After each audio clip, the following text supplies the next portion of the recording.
450 નકલી મત આધારે ચૂંટણીઓ થાય છે। એ ચૂંટણીમાં નકલી મતદાર મત આપે છે। એ મતદાનથી ભાજપની હલકી માનસિકતા ધરાવતા ગુંડાઓ જેવા માણસો APMC Junagadh, JDC bank Junagadh, Savaj dairy Junagadh અને જિલ્લા ખરીદ વેચાણ સંઘ જુનાગઢમાં ભાજપના ગુંડાઓ ચૂંટણીઓ જીતે છે। ચૂંટણી જીત્યા પછી મન ભાવે એવો કરોડો રૂપિયાનો ભ્રષ્ટાચાર કરે છે। સાવજ ડેરીમાં ભાજપના માણસો કેમિકલ વાળું દૂધ હજારો લીટર ભરે છે। તમે વિચાર કરજો કે આજથી થોડાક વર્ષો પહેલા કેન્સરનું પ્રમાણ બહુ ઓછું હતું। આજ તમે તમારી આસપાસમાં જોજો, હજારો લોકો કેન્સરના રોગી છે। વંથલીમાં, કેશોદમાં, વિસાવદરમાં, માંગરોળમાં, માણાવદરમાં અનેક મહિલાઓ પણ કેન્સરના પીડિત છે। અને બાનું એવું બતાવે છે કે તમે દવા છાંટો છો ખેતરમાં એટલે આવું થાય, નહીં, એ વાત ખોટી છે। દૂધની અંદર પ્યોર કેમિકલ નાખવામાં આવે છે। એ કેમિકલ વાળું દૂધ સાવજ ડેરીમાં ભાજપના માણસો ભરે છે। સાવજ ડેરીમાં પેકિંગ થાય છે। એ પેકિંગ વાળો માલ આપણે બીજા ત્રીજા દિવસે ખરીદીને પી જઈએ, પછી થાય છે આપણને કેન્સર। દવા તો વર્ષોથી છટાઈ છે, હમણાં જ કાં કેન્સર વધ્યા? દવા કઈ 5 વર્ષથી થોડી ચાલુ કરે, દવા તો 20 વર્ષથી છટાઈ છે। બહુ જૂના જમાનામાં મોનોકોટોફોસ થી ચાલુ થયેલું, તેથી કોઈને કેન્સર ન થયા, અને દવા તો પાંદડા ઉપર છટાઈ ગઈ। પણ તોય જુનાગઢ સાવજ ડેરીના ભાજપના મળતિયાઓ નકલી મંડળીના આધારે, નકલી મતદાનના આધારે ચૂંટણી જીતીને સાવજ ડેરીમાં બેસે, કેમિકલ વાળું દૂધ વેચે, કરોડો લોકોના જીવન સાથે ખિલવાડ થઈ રહ્યો છે। પણ આપણો આત્મા નથી જાગતો। શું કામ? આપણો આત્મા હિન્દુ, મુસલમાન, પાકિસ્તાનમાં ફસાઈ ગયો છે, ગારામાં આવી ગયો, કીચડમાં ફસાણેલા છે આપણે। આપણને આપણા જીવની ચિંતા નથી થતી કે આ કેમિકલ વાળું દૂધ કિરીટ પટેલ ને એના માણસો પીવડાવે છે, મરી જાવું। મોતની ચિંતા નથી, પણ પાકિસ્તાનની ચિંતા વંથલી બેહીને કરે છે લોકો। ક્યારે આત્મા જાગશે? ક્યારે આપણું મન જાગશે કે હું મરી જાવી પહેલા મારી તો ચિંતા કરું, ભારતની ન કરો તો કાંઈ નહીં, તમારા પોતાના જીવની અને સ્વાસ્થ્યની ચિંતા તો કરો। હમણાં રિપોર્ટ આવ્યો તો બ્રાઝિલ દેશમાંથી, અમેરિકાથી, ઓસ્ટ્રેલિયાથી, કેનેડાથી, દુનિયાના તમામ દેશમાંથી રિપોર્ટ આવ્યો કે ભારતમાં જે માણસને પીવાની દવા બનાવે છે, કફની દવા, તાવની દવા, બીજી ત્રીજી દવા, એ દવા અત્યંત હલકી ક્વોલિટીની દવા છે। ભારતની કંપનીઓએ, એમાંય ગુજરાતની, અમદાવાદની કંપનીઓએ કફની દવા, તાવની દવા જે બનાવી, એ દવા બ્રાઝિલમાં, કેનેડામાં, ઓસ્ટ્રેલિયામાં વેચી, ત્યાં લોકો એ દવા લીધી, માંદા પડ્યા, કેટલાક લોકોના મોત થઈ ગયા। એ પછી એ દેશની સરકારોએ આપણા દેશની કંપનીઓ પર પ્રતિબંધ મૂક્યો કે તમારી દવા અમારા દેશમાં નથી વેચવા દેવી। એવી હલકી કક્ષાની માણસની દવાઓ બનાવે છે। હવે એ દવા ચાખીને તો પીવાતી નથી। તમને તાવ આવ્યો, શરદી આવી, તમે 10 રૂપિયાની ગોળી લીધી, હવે ખબર કેમ પડે કે હલકી કક્ષાની છે, ખારી કક્ષાની છે? કયો છે બધા, મને ખબર પડે કે ન પડે? વિશ્વના દેશોએ ગુજરાતની દવા બનાવવાની કંપની પર પ્રતિબંધ મૂક્યો। ભારતની સરકારે શું કર્યું? એ હલકી દવા બનાવવા વાળી બધી કંપની પાસેથી 50 કરોડનું ચૂંટણી ફંડ લીધું ને કીધું મરા એટલા મારો જે થવું થાય વેચો। ભાજપે ઓફિશિયલી ઓન પેપર વ્હાઇટના પૈસામાં એકાઉન્ટ ટ્રાન્સફરથી 50 કરોડનું ફંડ લીધું દવા બનાવવાની કંપનીઓ પાસેથી, અને કીધું જેવી ફાવે એવી વેચો, મરી જાય, ક્યાં બાપાના છે? દોસ્તો, આપણો આત્મા નથી જાગતો, આપણને વિચાર નથી આવતો, મરી જવું છે પણ હારા મુદ્દે મત નથી આપતો। કઈ હદે આપણો આત્મા ભૂઈ ગયો છે? કઈ હદે આપણો માણસ કઈ હદે મરી ગયો છે કે મોત આવે, નકલી દૂધ પીને મરી જાય તો વાંધો નથી, નકલી દવા પીને મરી જાય તો વાંધો નથી, બ્રિજ તૂટી જાય મરી જાય તો વાંધો નથી, પણ હારી જગ્યાએ મત નથી આપવો, ભાઈ હામ ખાધા છે કે ભાજપને જ મત દેવો, હારી જગ્યાએ દેવો જ નથી। આ કઈ માનસિકતા છે? આપણે જાતને પૂછો કે હું કયા ગુજરાતનો વારસદાર છું, હું કયા સમાજનો વારસદાર? કયું ગુજરાત? ગાંધીનું, સરદારનું, કૃષ્ણકુમાર સિંહજી, દેવાતાપા બોદર, કેવા માણસોના આપણે વારસદારો છીએ, અને આપણને એની લાજ નથી આવતી કે આપણે આપણા પૂર્વજોના માન ખાતરે આવા હલકી માનસિકતાના ભાજપ વાળાને ભગાડીએ। આપણને આપણા પૂર્વજોની લાજ નથી। આપણે જેનું ગર્વ લેવા નીકળ્યા છે એની લાજ શું રાખીએ? આપણે એની જો લાજ રાખતા હોય સરદાર પટેલ કે ગાંધીજીની કે કૃષ્ણકુમાર સિંહજીની કે જે કઈ મહાપુરુષો ગુજરાતમાં થયા એની લાજ રાખતા હોય તો આપણી અંદરનો આત્મા જાગી જવો જોઈએ, આપણું મન જાગવું જોઈએ કે બહુ ખોટું થાય છે અને કોકના મોત માટે થઈને ભાગીદાર બનવામાં મારો મત નહીં હોય। હવે યા તો હું ઘરે બેસીશ, યા તો હારો માણસ જોઈને મત આપીશ, પણ કોક મરી જાય એમાં મારો મત ન હોવો જોઈએ। ગંભીરાનું નાળું તૂટ્યું, લોકો ગુજરી ગયા, સરકારે કીધું 23 ગાળા પૈકીનો 1 ગાળો તૂટ્યો છે। મુખ્યમંત્રીએ એવું કીધું કે બધા નથી તૂટ્યા, એક જ તૂટ્યો છે. એનો અર્થ એવો નીકળ્યો કે નાળું ભલે તૂટ્યું પણ ભાજપની સરકારનો ઘમંડ હજુ નથી તૂટ્યો, એટલેથી આવા બાના કાઢે છે કે એક દાડો તૂટ્યો. એને શરમ નથી કે કેટલા માણસો મરી ગયા, એનો આખો માળો તૂટી ગયો પરિવારનો. આ એક માણસ મરી જાય એના આખા પરિવારનો માળો તૂટી જાય, આખો માળો તૂટ્યો, એની સરકારને ચિંતા નથી, બસ ગાળો એક તૂટ્યો છે ને એટલે બીજી કઈ ઉપાધિ નથી. દોસ્તો કઈ હદે બેશરમ તંત્ર છે, અને બેશરમ એટલે છે કે આપણે હિન્દુ મુસલમાન પાકિસ્તાન ને આ જ્ઞાતિ ઓલી જ્ઞાતિ અમારે એના વિરોધ છે, પાડી દેવાનો છે, ગમે ગધેડાને જીતાડો બાકી ઓલી જ્ઞાતિ નહીં, એમ કઈ કઈને આ લોકોને 35 વર્ષથી આપણે મોટા કર્યા છે. કોઈ દી હારા માણસને આપણે ચૂંટણી નથી જીતવા દીધી. સજ્જન માણસ હોય, વ્યવહારિક માણસ હોય, મુદ્દાની વાત કરતો હોય, લડવા માટે તૈયાર હોય, એને આપણે કોઈ દી ફાવવા નથી દીધો. શું કામ? કેમ કે આપણી જ્ઞાતિનો ન હોય. અને ગમે એવો ખરાબ માણસ હોય, હલકી ભાષા વાપરતો હોય, કામ ન કરતો હોય, કઈ આવડતું ન હોય, આપણી જ્ઞાતિનો છે, બેહાડ લો ખંભે હાલો, લઈ લો વિધાનસભામાં કાઢી. દોસ્તો આપણે આપણા આત્માને જગાડીએ કે આપણા હાથે પાપ થઈ રહ્યું છે, આપણા હાથે પાપ થઈ રહ્યું છે. આપણે આપેલા એક મતથી ભાજપનો એક ધારાસભ્ય બને ને એની બહુમતી આવે ને એ બહુમતી આધારે સરકાર જેટલું ખોટું કરે છે એ પાપનું આપણને પણ લાગવાનું છે. મહાભારત વખતે ધૃતરાષ્ટ્રના દરબારમાં દ્રૌપદીજીના ચીર લૂંટાતા, એમાં ચીર લૂંટવાનું કામ દુશાસન કરતો હતો, પણ એ મૂંગા મોઢે જોતા હતા કોણ? ગુરુ દ્રોણ ને ભીષ્મ જેવા મહાપુરુષો, મહાશક્તિશાળી માણસો હતા. એ મૂંગા મોઢે જોતા હતા. એને કીધું ને કે એ ભાઈ આ બધા ધંધા બંધ કરતા રહ્યા, બહેનો દીકરીઓ આ ન કરાય. એ કાંઈ ન બોલ્યા. ગુરુ દ્રોણ, ભીષ્મ, ધૃતરાષ્ટ્ર આ બધા જોઈ રહ્યા, અને દુશાસન જેવો એક નબળો માણસ ચીરહરણ કરતો. આજ ગુજરાતમાં આ પરિસ્થિતિ છે. 4 પૈસાના ટપોરી, 2 પૈસાના બુટલેગરો, 1.5 પૈસાના જમીન માફિયાઓ, 3 પૈસાના સરકારી કેટલાક દલાલ, કેટલાક અધિકારીઓ ચીરહરણ કરે છે ગુજરાતની જનતાનું. અને મારી તમારી જેવા સજ્જન માણસો ચૂપચાપ તમાશો જોઈ રહ્યા છે. 4 પૈસાનો બુટલેગર આખા તાલુકામાં નાગાઈ કરતો હોય છે, પણ આખો તાલુકો એ તમાશો જોઈ રહે છે. 3 પૈસાનો એક માથાભારે માણસ હોય, 2 પોટલી મારી જાય, બજારે ગમે એમ લવારી કરે તો પોલીસ તમાશો જોવે, સરકાર તમાશો જોવે, જનતા તમાશો જોવે. દોસ્તો જે હાલ મહાભારતમાં ચૂપ રહેવા બદલ ભીષ્મ, દ્રોણ ને ધૃતરાષ્ટ્રના થતા, એ સજા આપણે ભોગવી રહ્યા છે. મૂંગા રહેવાની સજા ભોગવી રહ્યા છે. ખરાબ રોડ બને આપણે નથી બોલતા તો આપણે સજા ભોગવીએ છીએ. ખરાબ કામ થાય સરકારી કચેરીઓમાં આપણે નથી બોલતા, આપણે સજા ભોગવીએ છીએ.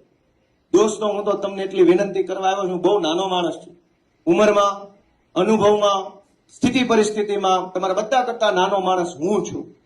એ વાત અલગ છે કે વિસાવદરની જનતાએ આશીર્વાદ આપીને મારું માન વધાર્યું છે, પણ મારું બેકગ્રાઉન્ડ, મારું જે પરિવાર, મારું જે કાંઈ સ્થળ બહુ નાનો માણસ. મને બહુ જાજી ન ખબર પડે, પણ મને એટલી ખબર પડે છે કે આપણે આપણા મનને જગાડવાનું છે. આ બહુ આપણે સહન કરીએ છીએ, કેવા બેસીસ તો પાર નથી આવે. એટલા પ્રશ્નો કરી હું ચર્ચા કરી. દરેક માણસ રીબાય છે, રોવાનું બાકી છે, કેમ કે રોતા ભૂંડા લાગીએ. રોતા કોઈ હારો ન લાગે જાહેરમાં કે હું કંટાળ્યો છું, મને નથી કાંઈ ટેકો મળતો. એટલે માણસ મરવા વાંકે જીવતો હોય એવું જીવન જીવે છે. આપણે બધાએ ભેગા મળીશું, સાથે હાલીશું, આપણે બધાએ આપણી મનને જગાડીને, આત્મા જગાડીને કામ કરીશું તો ગુજરાતને ભાજપના ભરડામાંથી છોડાવી શકીશું અને એક સારી દિશામાં લઈ જઈ શકીશું. દોસ્તો હું તમારા બધા પાસે આશા રાખું છું કે માત્ર ચૂંટણી લક્ષી કામ નથી કરવાનું. ચૂંટણીઓ આવશે, જાશે, ઘડીક આ પાર્ટી જીતે, ઘડીક ઓલી પાર્ટી જીતે, ઘડીક ગોપાલભાઈ નેતા, ઘડીક રમેશભાઈ નેતા, એ બધું હાલે, પણ જ્યાં જરૂર પડે, જ્યાં ખોટું થતું હોય ત્યાં બોલવું એ આપણી લાઈફ ટાઈમ ડ્યુટી છે, જીવનભરની જવાબદારી છે. ચૂંટણી હોય કે ન હોય, બોલવું એ આપણી જવાબદારી, આપણી નોકરી છે. સમાજની નોકરી કરીએ છીએ આપણે બધા, સમાજથી મોટું કોઈ નથી. આપણે સમાજના નોકર છીએ એટલે આપણી કાયમી જવાબદારી છે. જ્યાં ખોટું થાય ત્યાં અવાજ ઉઠાવો એ આપણી સમાજ પ્રત્યેની કાયમી નોકરી છે.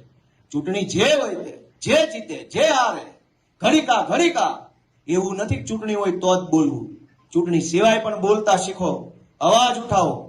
જીવનમાં પહેલી વાર બોલશો, પહેલી વાર અવાજ ઉઠાવશો તો કેટલાક નબળા તત્વો તમને દબાવવા, ધમકાવવાની કોશિશ કરશે, પણ એને ગાંઠશો નહીં. પહેલી બીજી વાર જે કાંઈ આવે ને કહી દો ભાઈ થાય કરી લેજે, તો એ તમારું સરનામું ડિલીટ મારી દે કે અહીંયા ટાઈમ બગડે એવું છે, આને બીજી વાર ફોન ન કરો. કેમ કે આ આપણી દેશી ભાષામાં કરકોલે હાલ્યું છે, એવું બોલે છે ને આ બાજુ, કરકોલે હાલે છે, પેથી ગયા છે. એક ફોન કરવાનો, હરેશભાઈ જોજો હો, હરેશભાઈ બી જાય તો ઓલાનું કામ થઈ ગયું, પણ હરેશભાઈ એમ કહે છે કાંઈ નહીં, જોવું જ છે, મોકલો, હું જોવાનું છે, તો બીજી વાર ફોન નથી કરતા. ભાજપ જેટલા કાયર માણસો, ભાજપ જેટલા ડરપોક માણસો, ભાજપ જેટલા એકદમ નગામા માણસો દુનિયામાં ક્યાંય મેં નથી જોયા દોસ્તો. એટલા કાયર માણસો છે, પણ સરકારની પાછળ છુપાઈને હાલે છે. હિંમત વાળા અમે માણસો છે કે આખી ભાજપની સરકારની સામે લડીએ. મરદ અહીંયા ઉભા છે દોસ્તો, આ હોલની અંદર ઉભા છે. પોલીસની પાછળ હંતાઈને, કલેક્ટરની પાછળ હંતાઈને, ટીડીઓ ડીડીઓ આખા તંત્રની પાછળ ઉભા રહીને હોશિયારી મારવી એ કાયર લોકોના કામ છે. સરકાર આખી ફોજ લઈને આવે, આખી police, crime branch, LCB, bootlegger, પૈસા, મંત્રી તંત્રી તમામ એની સામે ઉભા રહે ને એ આમ આદમી પાર્ટીના યોદ્ધાઓ છે દોસ્તો, લીડર અમે છીએ. અને ભાજપના કાયર માણસો આમ જનતાને બીવડાવે. તમે કઈક પોસ્ટ લખો, તમે કઈક બોલો, વોટ્સએપના ગ્રુપમાં કઈક નાખો, જ્ઞાતિના ગ્રુપની અંદર કઈક લખો, જોજે હો, પછી જોજે હો. એકવાર તો હિંમત કરો, જે બતાવવાનું એ બતાવી, જોઈ લેવાનું થાય છે. એકવાર તો બોલીને બતાવો, જિંદગી બીજી વાર હામાં નહીં મળે. અમે એને ઓળખી ગયા છીએ ને એટલે દર વખતે કે જે બતાવવાનું એ લઈને આવી જાજે, જોઈ લઈશું શું છે. અને એટલે હવે અમને નથી બીક લાગતી. હું તમને વિનંતી કરું છું, બોલો, અવાજ ઉઠાવો. ક્યાં સુધી લાચારી ભર્યું જીવન જીવશો? અને એવું જ જીવવું હોય, બીન જીવવું હોય, ડરીને જીવવું હોય, લાચારી ભર્યું જીવવું હોય, ભાઈ સબ બાપા કરીને જીવવું હોય, વાંકા વાંકા હાલવું હોય, તો જીવવું જ શું કામ છે ભાઈ? હારા એગ્રો માંથી જે મળી લઈ લેવાની થાય ને પછી તો. એવું જ જીવવું હોય તો શું કામ જીવવું છે? એવું જ જીવવું હોય તો જીવવું શું કામ છે? ક્યાં કોઈ અહીંયા આપણને કઈ એફિડેવિટમાં લખાઈ લીધું નોટરી પર કે રહેવું જ પડશે, બાના હમ છે? દોસ્તો હું વિનંતી કરું છું, નાનો માણસ છું, મારા શબ્દો કડવા છે પણ લાગણી કડવી નથી. મારી લાગણી એ છે કે ગુજરાતની જનતાનો આત્મા જાગે, પોતાની જાતને ઢંઢોળે, પ્રશ્ન પૂછે કે ખેડૂતો સાથે, ગામડાના માણસો સાથે, ગરીબો સાથે, રિક્ષા ચલાવતા વ્યક્તિ સાથે, રત્ન કલાકાર સાથે, એક સરકારી કર્મચારી સાથે, આ બધાયની હારે ભાજપ જે કરી રહી છે એ યોગ્ય છે કે અયોગ્ય છે એ પોતાની જાતને પૂછતા થઈ જાઓ. અને જે દિવસે તમારું મન એમ કહેશે ને કે અયોગ્ય છે, તે દિવસે ગુજરાતમાં ભાજપની સરકાર નહીં હોય એ વાતની મને ખાતરી છે દોસ્તો. આપણે બધાએ બહુ સહન કરી લીધું છે, હવે આપણે બદલાવવાનો વારો આવ્યો છે દોસ્તો. ગુજરાતમાં અત્યાર સુધી કોંગ્રેસના કારણે ભાજપ જીતતું હતું. વર્ષોથી કોંગ્રેસના માણસો ભાજપના કવર ખાઈને જીવે છે. ભાજપમાંથી કવર આવી જાય દર મહિને, કોકને પૈસા મળે, કોકને ટેન્ડર મળે, કોકને કોન્ટ્રાક્ટ મળે, કોકે ગૌચર દબાયું હોય તો ભાજપ વાળા વિરોધ ન કરે. કોંગ્રેસ વાળાએ વર્ષો સુધી ભાજપને જીવતા રાખવાનું કામ કર્યું છે. ભાજપનું ખાતર કોંગ્રેસ છે, ભાજપનું પાણી કોંગ્રેસ છે, ભાજપની દવા કોંગ્રેસ છે. ખાતર પાણીની દવા મળ્યા કરે ભાજપ તો હાલવાનું જ છે. કોંગ્રેસે કોઈ દિવસ જનતાનો અવાજ નથી ઉઠાવ્યો. આ વિસાવદરની ચૂંટણીમાં મને હરાવવા માટે કોંગ્રેસે કામ કર્યું, ભાજપની હારે મળીને કામ કર્યું. કોંગ્રેસના નેતાઓએ જાહેરમાં એવા નિવેદન કર્યા કે અમને નો આપો તો કાંઈ નહીં, પણ આપને નો આપતા ભાજપને આપી દેજો, એવા નિવેદન વિસાવદરમાં કોંગ્રેસના નેતાએ કર્યા. કે કોંગ્રેસને મત નો આપો કાંઈ નહીં, પણ આપને નહીં ભાજપને દઈ દેજો. કઈ હદની માનસિકતા! અમારું ગઠબંધન હતું, નક્કી થયેલું. અહીં માણાવદરમાં પેટા ચૂંટણી આવી, વિજાપુરમાં આવી, વાઘોડિયામાં આવી, અહીં પોરબંદરમાં આવી. નક્કી હતું કે જ્યાં જ્યાં પેટા ચૂંટણી આવે, જે પાર્ટીનો ધારાસભ્ય ગયો હોય વિપક્ષમાંથી એ પાર્ટી ઉભો રહે. બધી જગ્યાએ કોંગ્રેસના ગયા હતા, તેને ઉભા રાખ્યા. અહીંયા અમારો આમ આદમી પાર્ટીનો હતો તો અમારો વારો હતો. ચારે પાંચેય જગ્યાએ પેટા ચૂંટણી આવી, અમે ઉમેદવાર ન ઉભો રાખ્યો, અમારો વારો વિસાવદરમાં આવ્યો. ત્યારે ભાજપે કોંગ્રેસના બધા નેતાને બોલાવીને એવું કીધું કે ગોપાલને હરાવવામાં સાથ આપવાનો છે, નહીતર પછી તમારા પડીકા, પેકેજ, કોન્ટ્રાક્ટ, કટકી બધું બંધ થઈ જાય દુકાન. અને બધા જ કોંગ્રેસ વાળા મારા વિરુદ્ધમાં પ્રચાર કરતા. એકેય મરદમાના કડીમાં જઈને પ્રચાર નહોતા કરતા. કોંગ્રેસમાં હતા એટલા બધા વિસાવદર હતા, કાં કડીમાં ન ગયા. ગોપાલ ઇટાલિયાને હરાવવા માટે ગોપાલ પોતે ચૂંટણીમાં નહોતો ઉભો. આ વખતે ગુજરાતના 54 લાખ ખેડૂતો ચૂંટણી લડતા હતા દોસ્તો, અને કોંગ્રેસે ખેડૂતોને હરાવવા માટે નીકળી. હું તો એક નિમિત્ત છું. હું કોણ? ગોપાલ કોણ? કઈ નહીં. ગોપાલ એટલે એક મામૂલી ખેડૂતનો દીકરો, એક વકીલ, એક યુવાન. હું કઈ મહાન નથી, પણ ગુજરાત આખાના ખેડૂતો, કરોડો લોકો, એની લાગણીઓ વિસાવદરની સીટ આરે જોડાયેલી હતી. હજારો માણસો રોજ સવારે દીવાબત્તી કરે ને ત્યારે વિસાવદરને યાદ કરતા હતા દીવાબત્તીમાં. વાત સાચી છે કે ખોટી? હજારો લોકો જે કઈ કામ ધંધે જઈને આખો દિવસ મગજમાં વિસાવદર વિશે વિચારતા હતા. શું થયું, કેમ થયું, ગોપાલનું શું થયું, ભાજપનું શું થયું. કરોડો લોકોની લાગણીઓ જે ચૂંટણી આરે જોડાઈ હતી, એ ચૂંટણીનું નિમિત્ત એટલે કે ગોપાલ ઇટાલિયાને હરાવવા માટે કોંગ્રેસે બધા જ ઉધામા કર્યા. પણ જનતાની તાકાત મોટી તાકાત છે. હું તમને વિનંતી કરું છું, કે કોંગ્રેસ વાળાને હવે તમે જરાક ઓળખી લેજો ભાઈ, આ પંથકમાં તમે ઘણો સમય આપ્યો છે, બદલામાં એને શું આપ્યું? આ માણાવદર, વંથલી, બાંટવા, કેશોદ, માંગરોળ, કોંગ્રેસને તમે શું નથી આપ્યું? વર્ષો સુધી મત આપ્યા. કોંગ્રેસના નેતા પૈસા વાળા થઈ ગયા, પણ ખેડૂતનો એક પ્રશ્ન ક્યારે તાકાતથી વિધાનસભામાં કોઈ નથી ઉઠાવ્યો. એક પણ કોંગ્રેસનો નેતા 30 વર્ષમાં આ પંથકમાંથી જેલમાં 15 દી રહ્યો હોય તો મને કયો જાઓ. આ આખા જુનાગઢ જિલ્લો, ગીર સોમનાથ જિલ્લામાંથી જેટલા કોંગ્રેસના નેતાઓ, ધારાસભ્ય, જિલ્લા સભ્યો બન્યા, એમાંથી એક પણ માણસ 15 દિવસ જનતા માટે જેલમાં રહ્યા હોય તો દાખલો બતાવો. કોઈ જેલમાં નથી ગયા. શું કામ? બધા વેવાયું બની ગયા ભાજપ વાળા. ક્યાંથી જેલમાં? વેવાઈને કોણ પૂરે? ઈશુદાન ગઢવી જેલમાં ગયા, હું જેલમાં ગયો, પ્રવીણ રામ જેલમાં હતા, રાજુ કરપડા જેલમાં, ચૈતર વસાવા અત્યારે જેલમાં છે.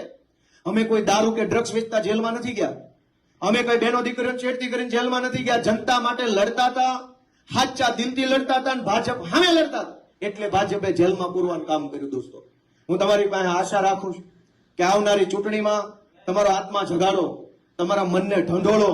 પ્રચાર હશે ત્યારે બધી પાર્ટી, બધા નેતા, આપણી જ્ઞાતિ, આપણા નેતા, આપણું જો કહેવા આવશે. તકલીફ પડશે ત્યારે એકેય ભાજપ કોંગ્રેસનો નેતા આવતો નથી.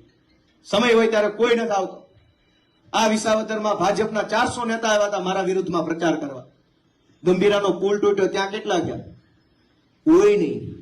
ચૂંટણી હોય તો 400 આવશે, માણા મરી જાય તો 4 જણા નથી આવતા. આ ભાજપ ને કોંગ્રેસની રીત છે. દોસ્તો, મેં તમને મારી બધી વિનંતી કરી છે. હું આશા રાખું છું કે આપણે બધાએ આપણા આત્માને જગાડવાનું કામ કરીએ. આપણે આપણા ઈશ્વરને પ્રાર્થના કરીએ કે આપણને મતિ આપે, આપણને એવી સમજણ આપે કે આપણે આ ભાજપની ચુંગાલમાંથી છૂટી શકીએ. આપણા એક મતના કારણે ગુજરાતના કરોડો બાળકોનું જીવન સુધરે. આપણા એક મતના કારણે કરોડો ખેડૂતોનું જીવન સુધરે. આપણા એક મતના કારણે ગુજરાતના લોકોના ચહેરા ઉપર સ્માઇલ આવે. એવું કઈક કામ આપણા હાથે થાય, એ માટે ઈશ્વરને આપણે પ્રાર્થના કરીએ. દોસ્તો મિત્રો, ધારાસભ્ય તો હજારો બની ગયા ગુજરાતમાં. હું કઈ નવી નવાઈ નો છું. આની પહેલા ખટારા ધારાસભ્યોના બની ગયા. એકનો એક માણસ 10-10 વાર ધારાસભ્ય થયો હોય એવાય ઘટનાઓ છે. એકનો એક ધારાસભ્ય 2-2, 5-5 વાર સાંસદ બને એવાય દાખલા છે. ગુજરાતના ઇતિહાસની આ પહેલી ઘટના છે કે જેમાં એક છોકરો ધારાસભ્ય બન્યો, એની આ 20 દીથી ઉજવણી આખા ગુજરાતમાં હાલે છે. દોસ્તો, આ પહેલી ઘટના છે. નકર એક માણસ ધારાસભ્ય બને એના ઢોલ કેટલા દી વાગે? તમને બધાને મારા કરતા જાજી દિવાળી જોયેલી છે. વધીને 2 દી ઢોલ વગાડવાના હોય, પછી બધું રાગે પડતું થાય. પણ આ પહેલી વખત ગુજરાતમાં ઇતિહાસ બન્યો, જાણે સરકાર બની ગઈ હોય એવો માહોલ છે. સોશિયલ મીડિયા ખોલો, યુટ્યુબ ખોલો, છાપા ખોલો, વોટ્સએપ ખોલો, ગામના ગલ્લે બેસો, શેઢે વાત કરો, હજુ વિસાવદરનો કોટો ઉતરતો નથી. આખું ગુજરાત લહેરમાં આટા મારે. તો કેટલો ગુજરાતની જનતાને કેટલી દબાવી હશે ભાજપે, ઈ પણ વિચારો. અને વિસાવદરમાં ગોપાલ ઇટાલિયા જીત્યો તો કેટલું લોકોને હાશકારો થયો છે, એ પણ તમે વિચારો. દોસ્તો, હું તમારી બધાની પાસેથી આશા રાખું છું કે વિસાવદરથી નીકળેલા 3 મહત્વના સંદેશ કે ભાજપ હારવાને લાયક પાર્ટી છે, ભાજપ પાર્ટીને હરાવી શકાય એમ છે, અને તમારો આત્મા જે દિવસે જાગશે તેથી ગુજરાતમાંથી ભાજપ ભાગશે. આ 3 સંદેશ આખા પંથક, વિસાવદર, કેશોદ, વંથલી, માણાવદર, માંગરોળ બધે ઘરે ઘરે પહોંચાડો એવી વિનંતી કરું છું. આપ સૌ અહીંયા